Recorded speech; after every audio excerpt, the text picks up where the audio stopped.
યુવા મતદારોમાં મતદાનની જાગૃતિ લાવવા માટે અનેક કાર્યક્રમો કરવામાં આવે છે, જેમાં વડોદરાની ટીમ સ્વીપ દ્વારા અનેકવિધ કાર્યક્રમો યોજવામાં આવી રહ્યા છે। ત્યારે વડોદરાની વિશ્વવિખ્યાત એમએસ યુનિવર્સિટીમાં પણ faculty of family and communicated science દ્વારા જે કહી શકાય કે જે એમએસ યુનિવર્સિટીની આ ફેકલ્ટીમાં ખાસ કરીને મતદારોમાં જાગૃતિ આવે તે માટે એક અવેરનેસ પ્રોગ્રામનું ખાસ આયોજન કરવામાં આવ્યું। જિલ્લા ચૂંટણી વહીવટી તંત્ર દ્વારા યુવા મતદારોને આગામી લોકસભા 2024માં યોજાનારી ચૂંટણી માટે મતદાન જાગૃતિ અભિયાન શરૂ કરવામાં આવ્યું છે।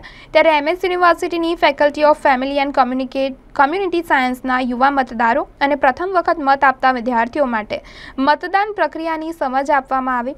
આ પ્રસંગે ARO sweep coordinator doctor Sudhir Joshi, sweep મામલતદાર દુષ્યંત મહેતા, ફેકલ્ટીના ડીન અને સ્ટુડન્ટ ડીન જોડાયા હતા, જેમાં કોલેજના યુવા મતદારોને મતદાનની પ્રક્રિયાથી અવગત કરવામાં આવ્યા। યુવા મતદારોમાં મતદાન જાગૃતિ લાવવા અભિયાન અંતર્ગત વડોદરાની ટીમ સ્વીપ દ્વારા અનેકવિધ કાર્યક્રમો યોજવામાં આવી રહ્યા છે। ત્યારે એમએસ યુનિવર્સિટીની faculty of family and community સાયન્સમાં યુવા મતદાર જાગૃત કરવા અભિયાન યોજાયું, જેમાં વિદ્યાર્થીઓ મોટી સંખ્યામાં જોડાયા। વિદ્યાર્થીઓ દ્વારા મતદાન જાગૃતિ માટે બનાવેલી શોર્ટ ફિલ્મ દર્શાવવામાં આવી, તેમજ આસામથી આવેલ વિદ્યાર્થીઓને આસામી ભાષામાં મતદાનની અપીલ કરી। ફેકલ્ટીના વિદ્યાર્થીઓને અને યુવા મતદારોને ઈવીએમનું લાઈવ નિર્દેશન દર્શાવવામાં આવ્યું, જેથી તેઓ મતદાન પ્રક્રિયામાં અવગત થાય। ઉપસ્થિત સર્વેએ વધુમાં વધુ મતદાન થાય તે માટે શપથ પણ લીધા। પહેલાં તો હું એકચ્યુઅલી સુરતની છું, તો મને નહોતી ખબર કે ફર્સ્ટ વોટિંગ મેં નહોતો આપ્યો, કારણ કે વડોદરા હતી। તો મને એ ખબર પડી કે તમે સિટીના બહાર હો તો બી તમે વોટ કરી શકો છો। એના અલગ અલગ ટાઈપ્સ મને જાણવા મળ્યા, એ મારા માટે સૌથી સારું હતું। અને સેકન્ડલી કે વોટ આપવો બધા માટે સારો છે, તો આ એક અવેરનેસ પ્રોગ્રામ કર્યો એ બહુ સારું કર્યું। હસ્તી સોરઠિયા।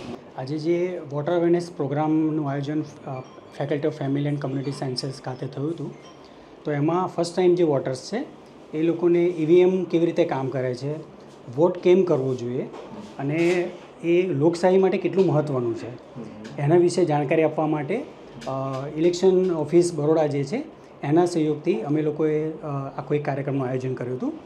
આ કાર્યક્રમ અંતર્ગત અમારી ફેકલ્ટીમાંથી જે વિદ્યાર્થીઓ છે એમણે વિડીયો અને રીલ્સ બનાવ્યા છે કે જેમાં ઇલેક્શન ના કરવાથી આપણને ઇલેક્શનમાં વોટ ના કરવાથી શું નુકસાન થઈ શકે છે અને ઇલેક્શનમાં જો આપણે વોટ કરીશું તો લોકશાહીને કેવી રીતે આપણે મજબૂત કરી શકીએ એના વિશેની જાણકારી આપી હતી એમણે। ઓકે, આપનું નામ? Rajdeep Chandrik, dean of students, faculty of family and community sciences. અગર આ મારો ફર્સ્ટ ટાઈમ વોટ છે તો હું એ એન્શ્યોર કરીશ કે કયો વોટદાતા મારા વોટને લાયક છે, ફર્સ્ટ થિંગ, અને એ વોટ હું આપી રહી છું, એ વ્યક્તિ શું એ વોટ માટે લાયક છે, અને એ વોટિંગ મારો બરાબર જગ્યાએ જાય છે કે નહીં। અગર એ વ્યક્તિ જે મેં પસંદ કર્યો છે એ મારા રિલેટેડ જે મારા પ્રોબ્લેમ છે એ શું સોલ્વ કરી શકશે। શું નામ આપનું? આરોહી મેલાન।